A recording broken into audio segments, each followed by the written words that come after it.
Աստվածաշնչյան ընթերցանություն ամեն առավոտ, հուլիսի 6,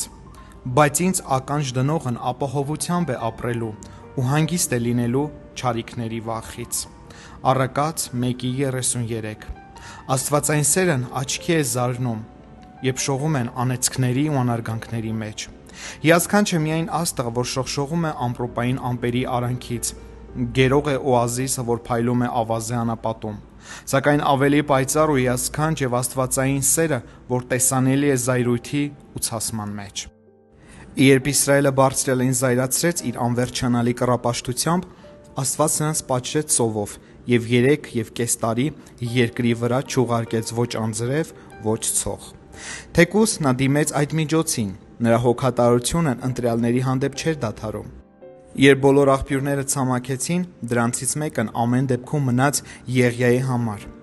Իսկ երբ դա էլ ցամաքեց, Աստված միևնույն է, նրա համար սնունդ գտնում էր։ Անշուշտ Եղիան Աստծո համար միակը չէր, քանի որ մի մնացորդ կա համաձայն շնորհի ընտրության։ 50-50-ով քարայրներում պահված։ Չնայած ողջ երկրում տիրող սովին, նրանք սնվում էին Աքաբի սեղանից, շնորհիվ արդար ու աստվածավախ Աբդիայի, որն արքայական պալատի կառավարիչն էր։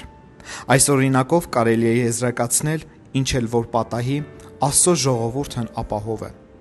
Թող սասանվի ու ցնցվի երկիրը, թող երկինքներն միասին մագաղաթի պես փաթաթվեն։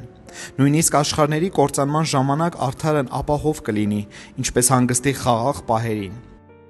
Բայց եթե Աստված չփրկի իր ժողովրդին երկնքի տակ, նա նրան կփրկի երկնքում։ Եթե երկիրն Աստծո ժողովրդի համար անտանելի վայր դառնա, ապա նրա ապաստանն ու ամրոցը կդառնա երկինքը։ Մի սարսափեք, երբ լսեք պատերազմներ եւ պատերազմական լուրերի մասին։ Հանգիստ մնացեք, մի վախեցեք չարից։ Ինչ էլ որ տեղի ունենա երկրի վրա, Աստծո հուսալի թևերի ներքո դուք ապահով կլինեք։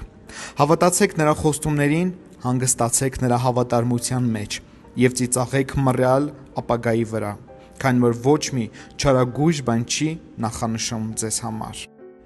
Միակ բանը, որի համար հարկավոր է հոգալ, հետեւյալն է. աշխարհին ցույց տալ, որ իմաստության ձայնին ականջ դնելը մեծ օրհնություն է։